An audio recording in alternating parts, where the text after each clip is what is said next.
الحنان المنان الذي خلق الإنسان وعلمه البيان والصلاة والسلام على رسوله سيد الإنس والجان وعلى آله وأصحابه ذوي الخير والإحسان أما بعد فأعوذ بالله من الشيطان الرجيم بسم الله الرحمن الرحيم يريدون ليطفئوا نور الله بأفواههم ويأبى الله إلا أن يتم نوره ولو كره الكافرون صدق الله مولانا العظيم.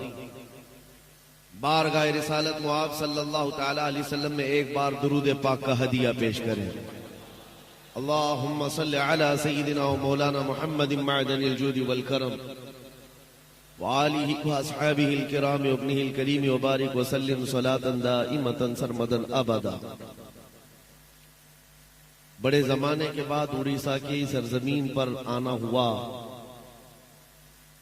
اور اکثر یہ سنتا رہا کہ اڑیسہ میں صرف 2.5% مسلمان ہیں. مسلمانوں کی تعداد بڑی کم ہے، لیکن میرے عزیزوں یقین جانیں کہ ہندوستان کی کسی بھی کونے پر ہم رہتے ہیں اڑیسہ کی آواز وہاں تک بھی پہنچتی ہے. وجہ یہ ہے کہ یہاں اللہ کا ایک ایسا مجاہد آرام فرما رہا ہے. کاش جس کی خاکساران حق آج زندہ ہوتی تو RSS اور بجرنگ دل کو اپنے کپڑے سنبھالنے پڑ جاتے. یہ اور بات ہے کہ حضور مجاہد ملت کی اس تنظیم کو مسلمانوں نے وہ توجہ نہیں دی ہے اور نہ ہی اس کا اہتمام کیا ہے، ورنہ میرے عزیزوں اس مجاہد ملت کی آنکھیں 100 سال بعد کے حالات بھی دیکھ رہی تھی. خیر، اللہ تبارک و تعالی اس مجاہد ملت کا کوئی ثانی ضرور پیدا فرمائے. دین اسلام یتیم نہیں رہ سکتا. اسلام اپنا دفاع خود کرتا ہے. لوگ آتے رہیں گے جاتے رہیں گے، ہم لوگ بھی کل چلے جائیں گے، لیکن اسلام کو نہ ختم ہونا ہے نہ ختم ہوگا. باطل سے ڈرنے والے اے آسمان نہیں ہیں ہم، 100 بار کر چکا ہے تو امتحان ہمارا. توحید کی امانت سینوں میں ہے ہمارے، آسان نہیں مٹانا نام و نشان ہمارا. یونان و مصر و روما سب مٹ گئے جہاں سے، باقی مگر ہے اب تک نام و نشان ہمارا. کچھ بات تو ہے کہ مٹتی نہیں ہستی ہماری، صدیوں رہا ہے دشمن دورے زماں ہمارا. عزیزان گرامی وقار اقبال نے اس میں ایسا برانگیختہ کیا ہے، پوری قوم کو ایک درس دیا ہے. آج کفار و مشرکین کے ہاں جشن کا ماحول ہے اور انہیں ایسا لگتا ہے کہ سارا جشن ہماری گلیوں میں ہے. میرے عزیزوں بکرے کی اماں کب تک خیر منائے؟ ایک دن تو بقرعید آئے گی. ہمارا یقین یہ ہے کہ رب تبارک و تعالیٰ کا نظام ہے، اس کا دستور ہے. بدر میں اگر مومنین کو فتح عطا کرتا ہے تو احد میں شکست بھی دیتا ہے. بدر میں 70 کافر مارے گئے تھے، لیکن احد میں 70 صحابہ شہید ہوئے تھے. یعنی حالات ایسے آتے رہیں گے. کچھ لوگوں کے ذہن میں اگر یہ بات ہے کہ ہم کو ہر زمانے میں عروج و ارتقاء ہی رہنا چاہیے تو ایسا نہیں ہے. امتحانات سے ہمیں گزارا جائے گا. بغداد، غرناطہ، طرابلس، یہ سب حالات اگر آپ تاریخ پڑھیں تو کئی مرتبہ ان کی اینٹ سے اینٹ بجا دیا گیا ہے، لیکن رب تبارک و تعالیٰ پوری اجڑی ہوئی بستی کو دوبارہ زندہ کرتا ہے. ساری چیزیں وہاں سے ختم ہو جاتی ہیں، لیکن مولا پھر اس زمین کو تر و تازہ کرتا ہے. ہر دور میں آج کا بغداد جا کر کے دیکھیں، آپ کو لگتا ہی نہیں کبھی یہاں ہلاکو آیا تھا. آج کے بغداد کو جا کر آپ دیکھیں گے تو لگتا ہی نہیں کبھی چنگیز کی فوج یہاں پر آئی تھی. ہر گلی سے مسجدوں سے اذان کی آواز ویسی گونجتی ہے.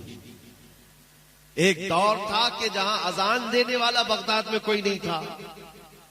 سب کو سلا دیا گیا تھا، لیکن آج اذانیں کثرت سے گونجتی ہیں۔ دور بدلتا جائے گا، یہ تاریخ ہے۔ ہم نے پڑھا ہے کہ رب تبارک و تعالیٰ بادشاہوں کو کبھی فقیر بناتا ہے اور کبھی فقیر کو بادشاہ بھی بناتا ہے۔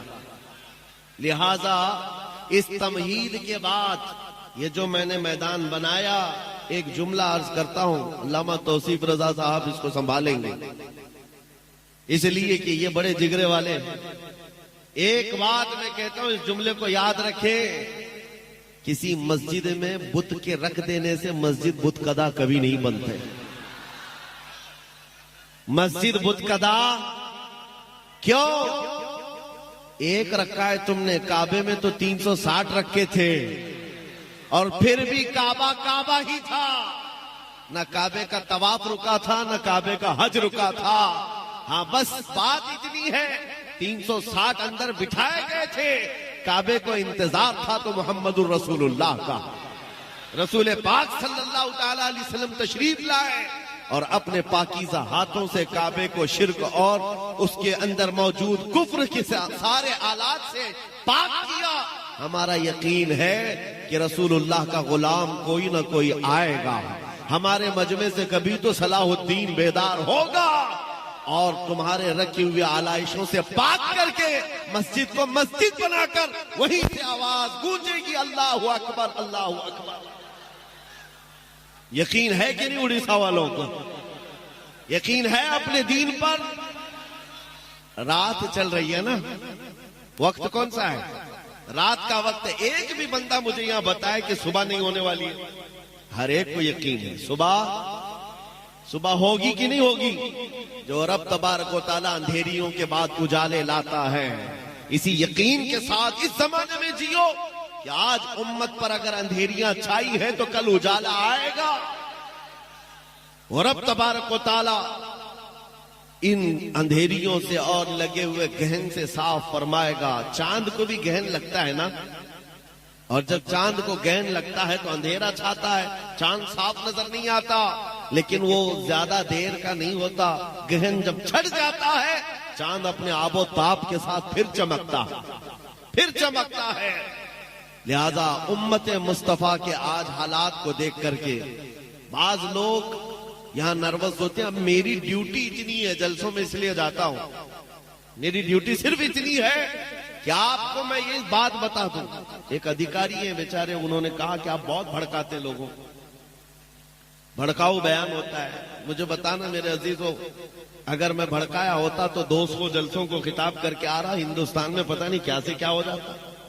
ہاں میں نے ان سے کہا میں اتنا بھڑکانا چاہتا ہوں، ہمارا نوجوان تمہارے ننگے پن کو چھوڑ کر آمنہ کے لال کے اخلاق میں آ جائے، اتنا بھڑک جائے بس کافی ہے۔ ہمارا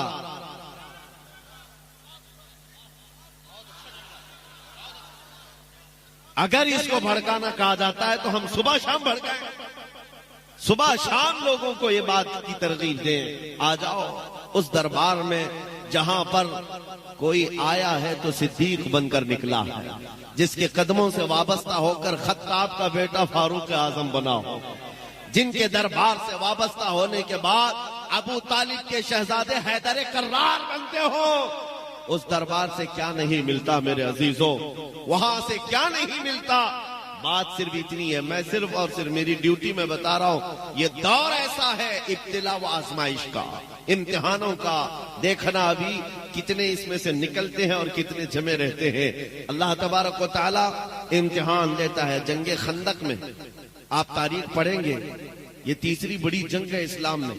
جنگ خندق کے موقع پر کفار و مشرکین 12,000 کی تعداد میں آئے تھے، جب صحابہ اکرام کی تعداد 4,000 سے زیادہ نہیں تھی، اور مہینے بھر تک خندق کھودتے رہے۔ سخت ٹھنڈیوں کے دن تھے اور فاقہ کشی ایسی کہ اسی خندق کے کھودنے کے موقع پر رسول پاک صلی اللہ علیہ وسلم نے اپنے پیٹ پر پتھر باندھے تھے، اور اس وقت جو منافقین تھے جو ساتھ میں آئے تھے، کیونکہ بدر میں انہوں نے کامیابی دیکھی تھی اور اس کے بعد کچھ جنگوں میں مال غنیمت ان ہاتھ آیا تھا تو حضور کے ساتھ آ گئے تھے، لیکن جب یہ جنگ کا میدان سخت ہو گیا، کفار و مشرکین زیادہ ہو گئے، تو کیا کہنے لگے کہ نہیں ہمارے گھر میں عورتیں اکیلی ہیں، ہم کو جانا پڑے.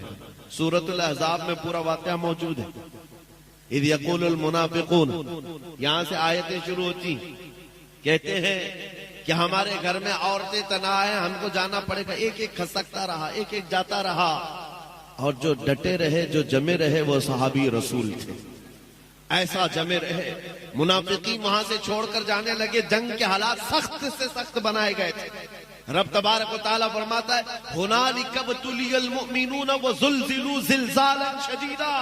یہ وہ مقام تھا جب مومنین کو ہلا دیا گیا تھا، ہلا دیا گیا تھا. آپ کو پتہ ہے سعد ابن معاذ کی نس کٹ گئی تھی اور اس کا خون کا فوارہ حضور کے چہرے پر تک آتا تھا جب وہ سامنے آتے تھے. لیکن انہی زخموں کے حالت میں وہ مہینہ بھر تک کھڑے رہے. کھانے پانی کے لیے ان کے ہاں حالات ایسے تھے کہ ایک کھجور پر 10 صحابہ گزارا کر لیتے، ایک کھجور پر. اور ایک صحابی نے بھی یہ نہیں کہا سامنے جو جماعت ہے اس دور کی بی جے پی رہی ہو، جن کے پاس سارے پونجی پتی جمع ہو گئے ہو، مشرکین کے سب کچھ وہاں تھا. ارے رات کو جب پکاتے تھے تو بوٹیوں کی روٹیوں کی خوشبو ادھر بھی آتی تھی. ادھر بھوکے صحابہ تھے. ایک صحابی نے بھی نہیں کہا چلو ادھر جا کر کے کھانا کھا کے آتے. میرے آقا صلی اللہ تعالی علیہ وسلم نے فرمایا مجھے اندازہ ہے کہ تمہیں بھوک کی شدت نے پریشان کیا ہوگا. جانتے ہو صحابہ کیا کہتے ہیں؟ آقا جب تیز بھوک لگتی ہے تو ہم آپ کا چہرہ دیکھتے ہیں. جس کے پاس رسول پاک ہو تو پھر نہ اسے بوٹی بلاتی ہے نہ روٹی بلاتی ہے. صحابہ اکرام کا امتحان ہوا. جو منافقین چھوڑ کر جانے والے تھے چلے گئے. رب تبارک و تعالیٰ نے قرآن پاک میں فرمایا ہے کہ نہ ہی ان کی عورتیں تنہا تھی، نہ ہی ان کے گھر بے چھت تھے، کچھ نہیں تھا، بہانہ بنایا. اور پھر رب تبارک و تعالیٰ نے ایسی آندھی بھیجی جس سے کفار و مشرکین کے پیر اکھڑ گئے، سب بدک گئے ان کے جانور. اور ایسی حالت میں وہ رفو چکر ہوئے، میدان سے بھاگتے ہوئے، مال سب کچھ چھوڑ کر. اور پھر اللہ تعالیٰ نے مدینے والوں کو فتح مبین عطا فرمایا. رسول پاک کے صحابہ کو وہ عظیم فتح عطا فرمائی. میں ایک اور بات بتاتا ہوں. مہینہ بھر تک خندق بھی کھودتے رہے، مہینے بھر تک جنگ کا مقابلہ کرتے رہے. اور اس کے بعد جب تھکے ہارے زخموں سے چور مدینے جا رہے تھے، بیچ راستے میں جبرائیل امین آئے. عرض کیا یا رسول اللہ صلی اللہ علیہ وسلم، رب تبارک و تعالیٰ کا حکم ہے کہ اپنے صحابہ کو لے کر بنو نذیر کے مقابل میں چلے، ایک اور جنگ میں جانا ہے. مدینے پہنچے نہیں، 5 کلومیٹر کا فاصلہ ہے صرف خندق کے مقام سے لے کر مدینہ. ابھی بیچ راستے میں جبرائیل امین آئے، حضور سے کہا کہ یہاں سے رب تعالیٰ فرماتا ہے بنو نذیر کے مقابل میں آپ جنگ میں چلیں. حضور پاک صلی اللہ علیہ وسلم رک گئے. صحابہ کو دیکھا زخموں سے چور چور ہیں، کپڑے پھٹے ہوئے ہیں، کس کا ہاتھ رس رہا ہے خون سے، کسی کا پیر. حضرت ابو ہریرہ نے اس کو بعد میں بیان فرمایا ہے کہ صحابہ کہتے تھے اس وقت سب کے ناخن اکھڑ گئے تھے. یہ ساری چیزیں موجود تھی صحابہ کے اندر. نبی پاک صلی اللہ تعالی علیہ وسلم نے روک کر کے پوچھا کہ کیا خیال ہے؟ جبرائیل امین کا حکم آیا، اللہ کا حکم آیا، جبرائیل امین نے سنایا ہے، کیا یہیں سے ہمیں بنو نذیر کے مقابل میں جنگ میں جانا ہے؟ صحابہ یہ تو کہتے ہیں کہ یا رسول اللہ مہینے بھر تو خندق کھودتے رہے، مہینے بھر ان کا مقابلہ کرتے رہے، ذرا بیوی بچوں سے تو مل کے آئیں، زخم پٹی تو کر کے آئیں، مرہم پٹی کر کے آئیں، کھا پی کر کے آرام کر کے آئیں، پھر دوسری جنگ میں جائیں گے. نہیں میرے عزیزو، صحابہ سے جب رسول پاک نے فرمایا تمہارا کیا خیال ہے، ہر صحابی کہتا ہے یا رسول اللہ دیر کس بات کی، چلے ابھی یہیں سے چلتے ہیں، یہیں سے چلتے ہیں. میں نے یہی پوچھا ان صحابہ سے کیا زخموں کا درد نہیں ہوتا تھا؟ گھر سے دور اور جدائی کا یہ غم نہیں ستاتا تھا؟ گھروں کو تنہا مدینے میں چھوڑ کر نبی پاک صلی اللہ تعالی علیہ وسلم کے ساتھ مہینوں گزارتے تھے، کوئی تکلیف نہیں ہوتی تھی. تو صحابہ کا یہ نعرہ ہے آج کے مسلمانوں کے لیے میرے عزیزو، ہر ستم ہر مصیبت گوارا ہے، یا رسول اللہ بس تم کہہ دو کہ تو ہمارا. بس آج کا دور وہی ہے کہ آندھیاں آئی ہے، ہنالک ابتلی المؤمنون وزلزلوا زلزالا شدیدا. رب تعالیٰ فرماتا ہے مومنین کو آزمائش میں ڈال دیا گیا تھا، ہلا دیا گیا تھا. آج کا دور آزمائش کا ہے. کیسے؟ سکتہ، حکومت، طاقت ان ظالموں کو دیا گیا ہے جو تمہارے خون کے پیاسے ہیں، تمہاری مسجدوں، معبدوں، خانقاہوں کے دشمن ہے. اور ان کا دیکھ کر کے جب پاور سب ان کے پاس ہے تو بعض جبہ ٹوپی والے بھی ادھر نکل گئے. یاد رکھو یہ وہی منافقین ہیں جو ہر زمانے میں دھوکہ دیتے رہے. اور رب تبارک و تعالیٰ امت کی صفائی کے لیے کچرے سے اس کو صاف کرنے کے لیے حالات پیدا فرماتا ہے. چھٹیں گے منافقین. اور اب تمہارا شمار کس میں ہوتا ہے وہ دیکھ لینا. ہاں کس کی جے پکارتے ہو، کس کا پٹا گلے میں ڈالتے ہو.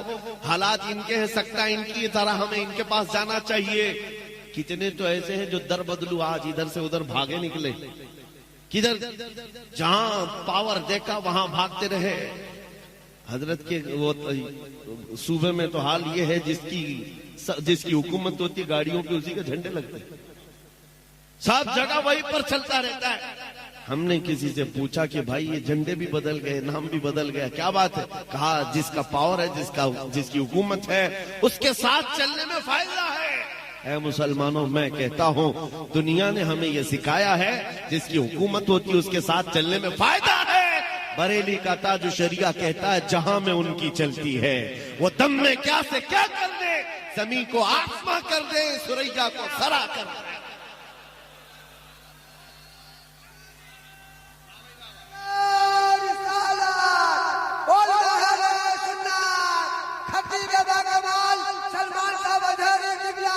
مجھے بتاؤ اے سنیو، آپ بتاؤ آپ کا عقیدہ ہے کہ نہیں جہاں میں ان کی، کس کی؟ رسول پاک صلی اللہ علیہ وسلم کی. میں حضور کی بات کر رہا ہوں، مدینے والے تاجدار کی بات کر رہا ہوں. بخدا خدا کا یہی ہے در، نہیں اور کوئی مفر مقر. جو وہاں سے ہو یہیں آ کے ہو، جو یہاں نہیں تو، جو یہاں نہیں تو، وہ جو نہ تھے تو، اور وہ جو نہ ہو تو، جہاں میں ان کی، کس کی؟ رسول پاک کی چلتی ہے. یہ دنیا والوں نے ہمیں بتایا ہے. آج کے دور میں پارٹی بدلنے والوں نے ہمیں بار بار یہ بتایا ہے جس کی چلتی ہے اس کے ساتھ جانا چاہیے. ہم نے یقین کر لیا کل بھی میرے مصطفیٰ کی چلتی تھی، آج بھی چلتی ہے. ارے یہ تو دنیا ہے، قبر میں بھی ان کی چلتی ہے اور حشر میں بھی ان کی چلتی ہے. تو اس حکومت کے ساتھ نہ جائیں ہم جس کی حشر میں بھی چلتی ہو. اس حکومت کے ساتھ نہ جائیں ہم. آئی نئی حکومت سکہ نیا چلے گا. عالم میں رنگ بدلا صبح شب بلاد. عزیزان اکرام وقار، حالات آج کے ابتلا کے ہیں، آزمائش کے ہیں، امتحان کے ہیں. اور جو بدل گئے ان کے لیے قسمت وہی تھی یا وہ قسمت کو کھا گئے اور کسی کا فضلہ چاٹنے کے لیے بیچارے اپنے ایمان کا سودا کر بیٹھے، اپنا دین بیچ لیا. اور اچھی اچھی جگہوں سے جبے ٹوپی والوں کو ہم دیکھ رہے ہیں باتیں ایسی کرنے لگ گئے کہ نہیں ہم ان کو بھی راضی کریں گے. وہ بھی برادران وطن ہیں، ان کو بھی راضی کریں گے، ہم بھی پوجا پاٹ کر لیں گے. نعوذ باللہ من ذالک. میرے آقا صلی اللہ تعالی علیہ وسلم کے پاس مکہ کے مشرکین آئے تھے اور انہوں نے کہا تھا ہم آپ کے دین کے مخالف نہیں رہیں گے، ہم بھی آپ کے ساتھ چلیں گے، شرط صرف اتنی ہے کہ آپ ہمارے بتوں پر ایک بار ہاتھ رکھ دیں. ہاتھ رکھ دیں. نبی پاک صلی اللہ تعالی علیہ وسلم کو مشرکین نے جب یہ کہا تو پوری سورہ اتر گئی. قل یا ایھا الکافرون لا اعبد ما تعبدون. اے محبوب آپ فرما دیں اے کافرو میں اس کی عبادت نہیں کرتا جس کی تم عبادت کرتے ہو. حضور نے فرمایا تم ہاتھ رکھنے کی بات کرتے ہو، میں نظر اٹھا کے بھی نہیں دیکھوں گا. جو باطل ہے اس کو باطل کہا جائے، جو شرک ہے اس کو شرک. اب اگر اتنا زیادہ ڈھیلے ہو جاؤ گے تو کل تمہارے کلمے پر بھی سوال ہوگا. کلمہ پڑھنے نہیں دیں گے. آج ہی ڈیبیٹ شروع ہو چکے. لا الہ الا اللہ کا مطلب ہے کوئی خدا نہیں. یہ مسلمان ہمارے خداؤں کا انکار کرتے ہیں. ظالموں تمہیں آج ترجمہ سمجھ میں آیا؟ ہم 1400 سال سے انکار ہی تو کر رہے ہیں. پہلے نفی ہے بعد میں اس بات ہے. ہم ساروں کا انکار کرتے ہیں سوائے اللہ کے ہم کسی کو خدا. ہاں ایک بات یاد رکھو مسلمانوں، آج تمہیں کسی کے سامنے جھکنے کی ضرورت کیوں جھکے آدمی؟ ہمارا حال تو یہ ہے میرے عزیزو. ایک بات بتاؤں اس قوم کی خصوصیت، جیسے بھی جاہل قوم ہو، پڑھی لکھی ہو یا نہ ہو، ان پڑھ ہی کیوں نہ ہو، ہمارے مسلمانوں کی بات کر رہا ہوں، مسجدوں میں جاؤ، امام جو کھڑا ہے نا، اس امام سے کہو اپنے باپ کا نام لے کر قوم کو جھکا کر دکھائے. کوئی امام اپنے باپ کا یا بادشاہ وقت کا نام لے کر رکوع میں جائے اور کہے لوگوں سے اس نام پر تم بھی رکوع میں جاؤ، کوئی جا سکتا ہے؟ نہیں. اکبر نے کوشش کیا تھا، اکبر بادشاہ، اس کا نام اکبر تھا، اس نے پورا دین بدل لیا اور نمازوں میں اپنا نام شامل کر دیا کہ اس کا نام لیا جائے تو رکوع ہو، سجدہ ہو.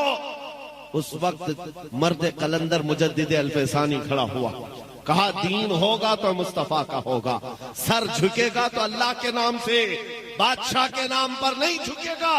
اور ہماری خصوصیت یہ ہے امام ہزار بڑے لوگوں کا نام لے کر جھکائے، قوم ہماری نہیں جھکتی. لیکن اگر کسان کا بچہ چھوٹا سا حافظ قرآن بھی ہو اور پیچھے بڑا سا بڑا مالدار کھڑا ہو، وہ بچہ اگر اللہ اکبر کہے تو ہر ایک کی پیشانی جھک جاتی.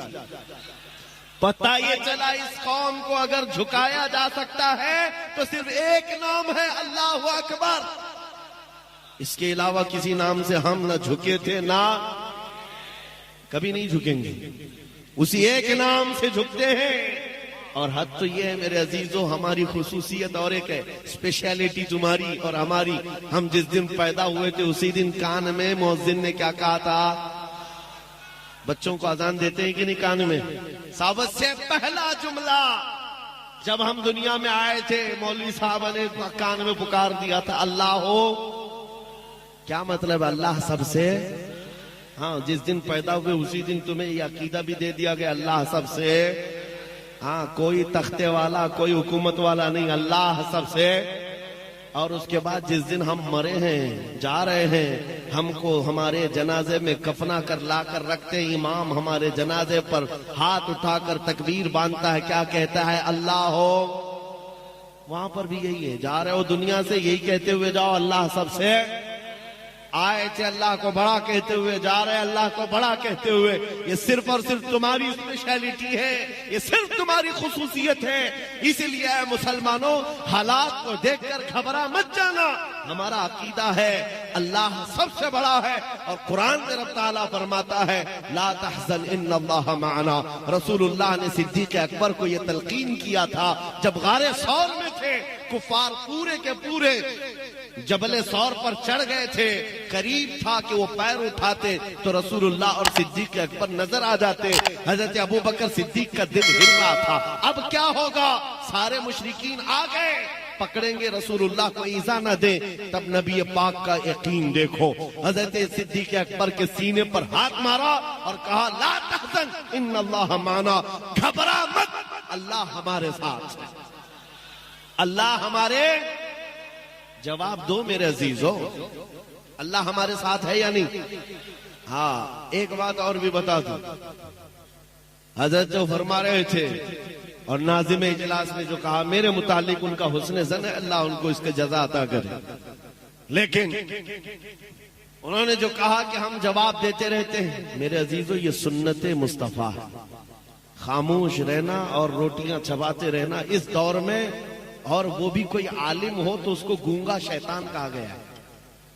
جب حالات ایسے ہوں، ارے ہماری ماں پر کوئی بولے تو ہم خاموش نہیں رہتے، رسول اللہ کی بات ہے، دین اسلام کی بات ہے. تمہاری بیوی کی طرف کوئی انگلی اٹھائے تو تم آگ بگولا ہوتے ہو. یاد رکھو کروڑوں ماؤں سے زیادہ ہم اپنے نبی سے محبت کرتے ہیں. سنو، جواب دینا ضروری ہے اور سیکھ لو میرے عزیز ہو. جہاں ہو جیسے ہو جواب اپنے اپنے حساب سے دیتے رہنا ہوگا، حالات جیسے بھی ہوں. لیکن دفاع اسلام کا تمہاری طرف سے بھی ہونا چاہیے، علماء کی طرف سے بھی. اور میں نے دیکھا ہے اب الحمدللہ علماء کی آوازیں آ رہی ہیں، جگہ جگہ سے آ رہی ہیں. اور اس سلسلے میں اگر میں بکرا بن کر کے قتل ہو جاتا ہوں تو مجھے اس کا ڈر نہیں ہے. میں پھانسی پر چڑھ جاتا ہوں تو مجھے اس کا ڈر نہیں ہے، اس لیے کہ ہمارا نعرہ یہ ہے، عشق گر جرم ہو تو پھانسی کی سزا دو مجھ کو، عشق گر جرم ہو پھانسی کی سزا دو مجھ کو، ڈرے محبوب پہ لیکن یہ سزا دی جائے۔ میں جو کہہ رہا ہوں جواب دینا ضروری ہے۔ احد کے میدان میں کفار و مشرکین جب غالب آ گئے، 70 مومنین کی شہادت ہو گئی، صحابہ 70 شہید ہو گئے، پیچھے ہٹنا پڑا، صحابہ پیچھے ہٹ گئے۔ رسول پاک صلی اللہ تعالی علیہ وسلم کو اس وقت ظالموں نے ایسا لوہے کی ٹوپی جو پہنی جاتی تھی خود اس سے مارا تھا جس سے آپ کے 2 دندان مبارک شہید ہوئے تھے۔ نبی پاک صلی اللہ تعالی علیہ وسلم کو لے کر صحابہ پہاڑ کی ایک چوٹی پر چلے گئے، احد پہاڑ کی ایک چوٹی پر۔ جب صحابہ پیچھے گئے تو اب مشرکین کے جشن کا وقت تھا۔ جب ہم بیٹھ جاتے ہیں یہ ناچتے ہیں کتے، اور ان کو لگتا ہے یہ جشن کا ماحول ہے۔ احد کے میدان میں اب بھنگڑا شروع ہوا، ناچ کود کے ہم جیت گئے، 70 مومنین کو شہادت، قتل کیا، اس میں امیر حمزہ کا کلیجہ چبایا ہے، عبداللہ بن جہش کے 80 ٹکڑے کر دیے، انس بن نزیر کی انگلی کے علاوہ پورے جسم کا کوئی حصہ ہی نہیں ملا، سعد ابن ربی جن کا پیٹ پھاڑ کر کے انتڑیاں نکال دی گئی تھی، یہ صحابہ کی شہادت ہے۔ ایک رات کا دولہ حضرت حنظلہ اسی میں شہید ہے۔ یہ احد کے میدان میں کئی بڑے صحابہ کی شہادت، نبی پاک صلی اللہ تعالی علیہ وسلم کے دندان مبارک شہید، یہ سب سے بڑی چیز ہے۔ جب صحابہ پیچھے ہٹے تو ادھر کافروں کی طرف سے شور و غل شروع ہوا، اور ایک افواہ پھیلائی گئی کہ محمد صلی اللہ علیہ وسلم کا انتقال ہو گیا، شہید ہو گئے۔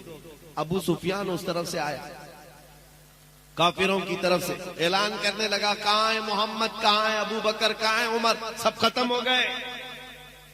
وہ جب میدان میں اعلان ہونے لگا تو میرے عزیزوں کیا ہے، آج جو کہتے ہیں حالات کے اعتبار سے خاموشی بہتر ہے، حضور پاک صلی اللہ علیہ وسلم سے زیادہ مصلحت جاننے والا کون تھا، حضور سے بہتر حکمت جاننے والا کون تھا؟ نبی پاک صلی اللہ تعالی علیہ وسلم زخمی حالت میں تھے، صحابہ زخمی حالت میں تھے، اور پہاڑ کی چوٹی پر بیٹھے تھے، وہیں سے فرمایا ان کافروں کا تو جواب دینا ہوگا، خاموشی سے سننا نہیں ہے، جواب دینا ہوگا۔ اور جواب دینے کے لیے میرے آقا نے جانتے ہو کس کو اٹھایا؟ عمر ابن خطاب، فاروق اعظم کو کہا، عمر کھڑے ہو جاؤ، ان کا جواب دو۔ جب کافر پکار رہے تھے کہاں ہے محمد، کہاں ہے ابو بکر، کہاں ہے عمر، حضرت عمر کھڑے ہو گئے، کہا ابو سفیان سن، یہ ہے محمد، یہ ہے ابو بکر، یہ ہے عمر، زندہ بھی ہیں اور تیری آنکھ میں گڑتے بھی رہیں گے۔ رسول پاک صلی اللہ علیہ وسلم باحیات ہیں، صدیق اکبر باحیات ہیں، عمر بھی باحیات ہیں، کوئی مرے نہیں ہے۔ ابو سفیان ہکا بکا رہ گئے، اور اس کے بعد اب دیکھو نعرے کیا لگ رہے تھے، اعلو حبل اعلو حبل، میں حدیث سنا رہا ہوں آپ کو۔ حبل ان کے دیوتا کا نام تھا، خدا کا نام تھا جس کی پوجا کرتے تھے، حبل۔ اعلو حبل کا مطلب ہوتا ہے حبل کی جے ہو، حبل کی جے ہو۔ تب حضرت عمر کو حضور نے کہا، عمر جواب دو۔ حضرت عمر نے کہا، اللہ اجل اللہ اجل، اللہ سب سے بلند ہے، اللہ سب سے بلند ہے۔ پھر ابو سفیان نے پکارا، لنا عزا ولا عزا لکم، یہ عربی کی باتیں ہیں، نعرے ادھر سے بھی ادھر سے بھی ہوتے ہیں نا۔ ہاں، اس وقت مشرکین احد کے میدان میں پکارنے لگے، لنا عزا ولا عزا لکم، ہمارے لیے عزت دینے والی دیوی ہے، تمہارے پاس کوئی دیوی نہیں۔ عزا ان کی دیوی کا نام تھا۔ ہاں، ان کے ہاں خداؤں میں مذکر بھی ہوتے ہیں، مؤنث بھی ہوتے ہیں، دونوں ہوتے ہیں، مرد خدا بھی ہوتا ہے، عورت خدا بھی ہوتی ہے، گاڈ اور گاڈیس ہوتا ہے۔ عزا ان کی دیوی کا نام تھا۔ وہ ابو سفیان کہنے لگا، ہمارے پاس تو عزا ہے جو عزت دینے والی ہے، تمہارے پاس کچھ نہیں۔ حضور نے فرمایا، عمر جواب دو، جواب دو۔ حضرت عمر نے کہا، اللہ مولانا ولا مولا لکم، اللہ ہمارا مددگار ہے، تمہارا کوئی نہیں۔ جواب برابر برابر کا چل رہا تھا تو ابو سفیان خاموش۔ اس کے بعد آخر میں کہنے لگا، کوئی بات نہیں عمر، تم لوگ زندہ ہو لیکن بدلہ برابر ہو گیا۔ بدر کے میدان میں ہمارے 70 تم نے مارے تھے، احد کے میدان میں 70 ہم نے تمہارے مارے، برابر برابر ہو گیا۔ کمال کا جواب دیا حضرت عمر نے، کمال کا جواب ہے۔ ابو سفیان کہنے لگا برابر برابر ہو گیا، تم نے 70۔ حضرت عمر جلال میں کہتے ہیں او ابو سفیان کون سی برابری کی بات کر رہا ہے؟ 70 تمہارے اور 70 ہمارے مارے گئے تو کیا برابری ہے؟ ہرگز نہیں، تمہارے جو مرے ہیں وہ دوزخ میں ہیں، ہمارے جو مرے ہیں وہ جنت میں ہیں۔ نعرہ تکبیر، نعرہ رسالت، عظمت مذہب اسلام، مبلغ مسلک اعلی حضرت۔ میرے عزیزوں، یہاں پر وضاحت کے ساتھ ایک بات یہ بھی کہہ دوں، یہ ابو سفیان کے اس وقت کے حالات ہیں جو زمانے کفر میں تھے، لیکن بعد میں وہ دامن اسلام سے وابستہ ہوئے اور رسول اللہ کے صحابی ہوئے۔ ہم ان کی شان میں ادنا برابر بھی توہین نہ کر سکتے ہیں اور نہ برداشت کر سکتے ہیں۔ ایک بات یاد رکھیں، سیدنا ابو سفیان رضی اللہ تعالیٰ عنہ، لیکن حالت کفر کے حالات تھے۔ جب مقابل میں چیزیں آئی تو تاریخ میں جو چیز رقم ہے وہ بیان کی جاتی ہے۔ احد کے میدان میں جو جنگ کا پاسا پلٹا ہے وہ بھی کس کی وجہ سے؟ خالد بن ولید کی وجہ سے، جب وہ ان کی طرف سے سپہ سالار بن کر کے آئے تھے اور احد کے میدان کا پاسا ہی پلٹ دیا۔ لیکن جب حضور پاک صلی اللہ علیہ وسلم کے دامن سے وابستہ ہوئے تو سیف اللہ المسلول بن گئے رضی اللہ تعالی عنہ۔ عزیزان گرامی وقار، میں یہاں جو بات عرض کر رہا ہوں یہ ہے، برابری کبھی نہیں ہو سکتی، برابری کبھی نہیں ہو سکتی۔ میں زیادہ دیر گفتگو نہیں کروں گا، بس میں تمہارے جوش کو گرم رکھنا چاہتا ہوں۔ نروس نہیں ہونا، غزہ کے حالات دیکھ کر کے، فلسطین کے حالات دیکھ کر کے۔ رونا کس کو نہیں آتا؟ ہر ایک کو آتا ہے، رونا سب کو آتا ہے، لیکن اس کا مطلب یہ نہیں ہے کہ اب دین اسلام ختم ہو جائے گا، نہ، ہرگز نہیں۔ ہمارے مر جانے اور ہمارے قتل ہو جانے کا نام اسلام کا ختم نہیں ہے۔ اور چند دنوں پہلے ایک نوجوان نروس تھا، مایوس تھا، کیوں؟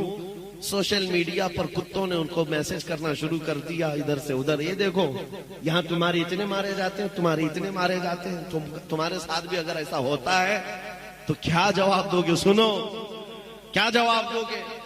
ہم تو یہ کہتے ہیں ہمارا خدا سچا، یقین ہے کہ نہیں؟ ہمارا نبی، ہمارا اسلام اور قرآن، اللہ کی ذات سچی، نبی کی ذات سچی، قرآن سچا، اسلام سچا، یہ ہمارا دعویٰ ہے۔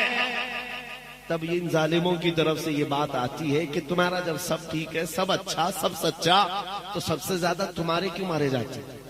پوری دنیا میں عراق ہو، افغان ہو، شام ہو، یمن ہو، فلسطین ہو، برما ہو، جگہ جگہ جگہ تمہارا قتل عام ہے، مارے جاتے، کاٹے جاتے ہیں۔ میرے عزیزو، اس سے مایوس ہونے کی ضرورت نہیں، صرف اور صرف جواب یہ ہے، ظالم تجھے پتہ نہیں، ہم محمد الرسول اللہ کو شمع مانتے ہیں اور ہم پروانے ہیں، اور پروانہ آتا ہی ہے مرنے کے لیے، پروانہ پیدا ہوتا ہی ہے مرنے کے لیے، اور نہ مرے تو پروانہ کیسا؟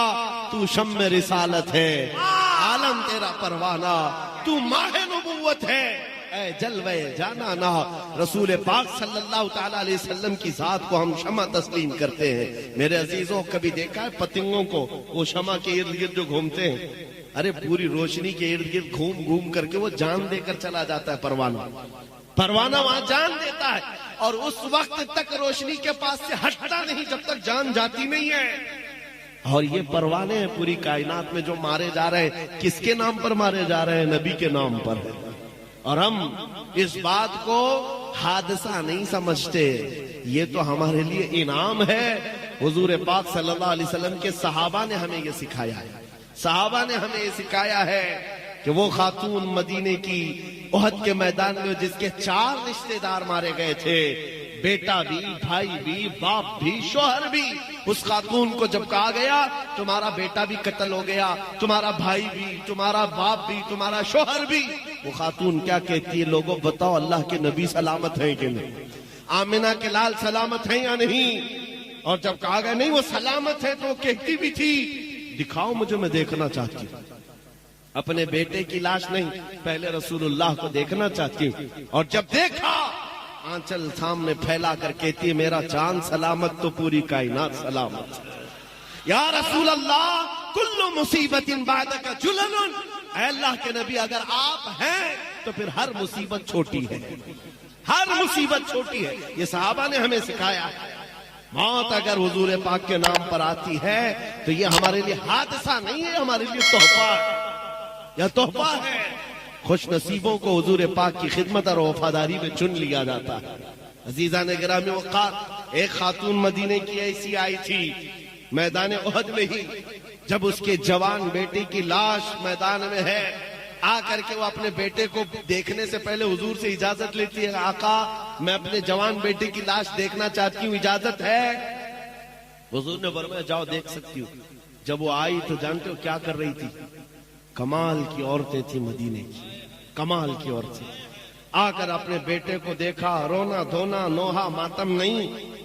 بچے کو، اپنے بیٹے کو، جوان بیٹے کو پلٹ دیا، لاش کو جبہ اٹھایا اور پیٹھ پر ہاتھ پھیرنے لگی اور اس کے بعد سجدہ شکر ادا کر رہی. وہاں موجود صحابہ نے پوچھا بڑی بھی یہ کیا کر رہی ہے؟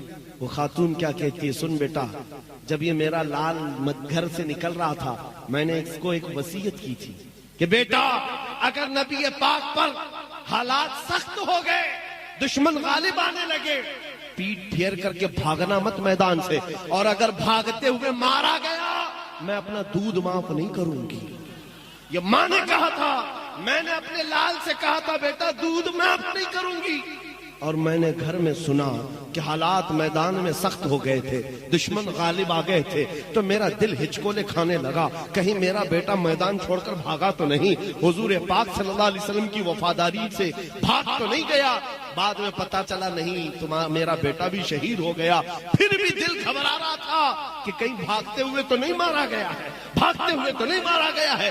میں آ کر مدینے سے دوڑتے ہوئے صرف اس لیے اپنے بیٹے کی لاش کو پلٹ کر پیٹھ کو ہاتھ پھیرتے ہوئے دیکھ رہی تھی کہ کہیں پیچھے سے تیروں سے مار کھا کر مرا تو نہیں ہے. پھر میں نے سجدہ شکر اس لیے ادا کیا کہ میرے بیٹے کی پیٹھ پر ایک بھی تیر کا نشان نہیں ہے، جو نشان کھایا ہے سینے پر زخم کھا کر کے انتقال کیا. نعرہ تکبیر، نعرہ رسالت، محافظ ناموس رسالت. اے نوجوانوں، ان کے لیے احساس تھا، اپنے جوانوں کو، اپنے لالوں کو نبی پاک کے قدموں میں ڈال دیتے اور اس کے بعد پھر یہ کہتے جان دی ہوئی اسی کی تھی، حق تو یہ ہے کہ حق ادا نہ ہوا. کیسی غلامی تھی یہ. آج ایک لاٹھی ڈنڈے سے بھاگ جانے والی قوم پھر عزتوں کی بات کرتی. آج ہمارے لیے ضرورت ہے اس بات کی میرے عزیزوں. میں آپ کو نہ لڑنے کی بات کر رہا ہوں، نہ چاقو چھری بارود بندوق تلوار کی بات کر رہا ہوں، بس اتنی تو بات کرتا ہوں. آ جاؤ جامع عشق محمد تو پہن لو. ایک بار نبی پاک کے اخلاق پر اتر کر کے تو دیکھو. تم جس گلی سے بھی گزرو گے تمہاری خوشبو سے کئی کیڑے یوں ہی مر جائیں. ہاں، مقابلے کی ضرورت نہ پیش آئے، تمہارا چلنا پھرنا کئی لوگوں کی موت کا سبب بن جائے.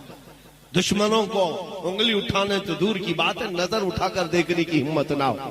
ہم نے دیکھا ہے 100 سال پہلے جامع عشق محمد پہن کر بریلی کی سرزمین سے جب امام احمد رضا قلم اٹھائے تھے، اس کی خوشبو 100 سال بعد آج تک محسوس کی جاتی ہے. یہاں تو خوشبو محسوس کی جاتی ہے، لیکن نزدیک قلعوں کے اندر آج بھی زلزلہ محسوس کیا جاتا ہے. اس اعلیٰ حضرت کے قلم نے کیا زلزلہ پیدا کیا تھا، کیا زلزلہ پیدا کیا تھا. کیوں میرے عزیزو، اعلیٰ حضرت کون سی فوج بنائے تھے، کون سی فوج، کہاں لے کر کے نکلے تھے، کس میدان میں آئے تھے؟ آپ تاریخ پڑھ کر کے بتاؤ. وہ بریلی کی سرزمین پر اپنی خانقاہ میں بیٹھ کر کے جہاد کر رہے تھے قلم سے. اس کا مطلب یہ ہے میرے عزیزو، حضور پاک کا دفاع کرنے کے لیے صرف تلوار ہی کی ضرورت نہیں. اللہ کریم حالات زمانہ کے اعتبار سے تمہیں جو طاقت عطا کیا ہے اس طاقت سے دفاع کرو. زبان ہے تو زبان سے، قلم ہے تو قلم سے، اخلاق ہے تو اخلاق سے دفاع کرو. دفاع ہر میدان میں کر سکتے ہو اور اس کا اثر ہوگا. آپ کیا سمجھتے ہیں اثر نہیں ہوتا؟ جو لوگ یہ سمجھتے ہیں نا، پہلے بھی ہم بچے تھے، خام خیالی تھی. ہمارے ایک کے چاہنے سے کیا ہوگا؟ نکار خانے میں طوطے کی آواز کوئی معنی نہیں رکھتی. یہ مشہور محاورہ ہے. جہاں بڑے بڑے ڈھول بج رہے ہوں وہاں طوطا پکارے تو کہاں جا آئے. لیکن یہ محاورہ الٹا ہے. کیسے بھی بڑے ڈھول بج رہے ہوں, طوطا اگر اخلاص سے پکارے تو اسی کی آواز گونجتی, اسی کی آواز گونجتی ہے. 2 سال پہلے جس پاکھنڈی کو ہم نے پکارا تھا وہ کوئی 50,000 کا مجمع نہیں تھا, وہ کوئی بہت بڑی کانفرنس نہیں تھی, وہ کوئی بہت بڑے میڈیا پلیٹ فارم سے نہیں پکارا گیا تھا.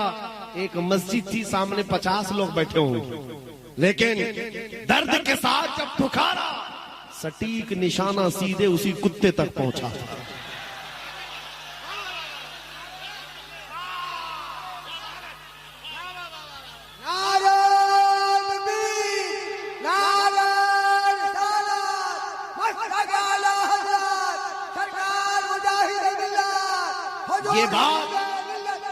یہ بات اسی لیے عرض کر رہا ہوں, اب بھول جاؤ ہمارے ایک کے کہنے سے کیا ہوتا ہے. یہ کہنا چھوڑ دو, یہ کہنا چھوڑ دو, تنہا بھی کھڑے ہو جاؤ. تمہارا کام ہے بولنا, پہنچانا تو میرے رب کی شان. ہم نے دیکھا ہے پورے صرف ہندوستان ہی نہیں پورے عالم اسلام میں یہ آواز. میں تو سال بھر کے بعد حج کے لیے گیا تھا, اور حج کر کے جب واپس میں اپنے بال مڈا رہا تھا, حلق کروا رہا تھا, تو جو حجام ہمارے بال مڈا رہے تھے وہ آگے سے پیچھے سے دیکھا اور اس کے بعد کہا, آپ سلمان اظہری ہے نا؟ میں نے کہا ہاں ہے.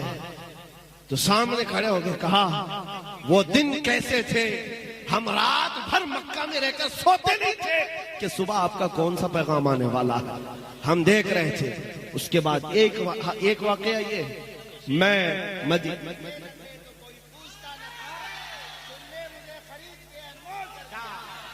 مدینہ طیبہ سے ہماری زندگی کا خلاصہ میں بتا رہا ہوں. پورا ہندوستان کتنا چاہتا ہے یہ اپنی جگہ پر.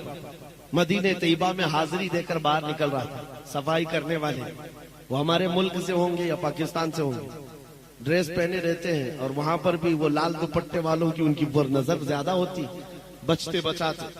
قریب میں آئے, جنت البقیع کے پاس جا رہا تھا, ایک صاحب آئے, انہوں نے پکڑ کر کہا میں آپ سے مصافحہ کرنا چاہتا ہوں, ہاتھ چومنا چاہتا ہوں. وہاں نہیں کر سکتا تھا, یہاں تک آ گیا آپ کے پیچھے. میں نے کہا ٹھیک ہے مل لیتے ہیں, مصافحہ کیا. اس کے بعد انہوں نے کہا رمضان المبارک کے دن تھے جب آپ ہندوستان میں بیٹھ کر اعلان کر رہے تھے اور کورونا کے سخت لاک ڈاؤن چل رہے تھے, مسجد نبوی میں لوگوں کا آنا جانا بند تھا, ہم صفائی کے لیے اندر جاتے تھے اور دل اتنا بے قرار ہوتا. رات کو جب آپ وہاں سے کچھ اعلان کر رہے ہوتے, میں موبائل چالو کرتا اور حضور کے قدموں میں جا کر یوں رکھتا تھا اور کہتا تھا کہ اے اللہ کے نبی, اس بندے پر آپ توجہ فرماتے. یہ ان کا محبت کا, ان کے اخلاص کا یا ان کی یہ ہمدردی کا اظہار تھا. لیکن اسی دن میں نے سمجھ لیا ہماری بات حضور کے قدموں تک پہنچ گئی, یہ ہماری زندگی کی معراج ہے. اگر حضور پاک صلی اللہ تعالی علیہ وسلم تک یہ بات پہنچ رہی ہے اور پہنچی نہ ہوتی تو یہ مدد کا حال ہوتا بھی نہیں, یہ حالات ہوتے بھی نہیں. یہ ان کا کرم ہے, ورنہ مجھ میں تو ایسی بات نہیں. عزیزان گرامی وقار, میں تمہیں یہ بات کے لیے ساری چیزیں بتا رہا ہوں. میں اپنی تعریف کرنا یا بڑائی مارنے کا قائل نہیں ہوں, صرف اسی لیے کہہ رہا ہوں یہ کہنا بھول جاؤ کہ میرے ایک سے کیا ہوتا ہے. یہ سب بھول جاؤ. علماء کے لیے بھی ہمارے چاہنے سے کیا ہوتا ہے, کچھ نہیں. اللہ کے چاہنے سے تو ہوتا ہے. رب تبارک و تعالی جب چاہے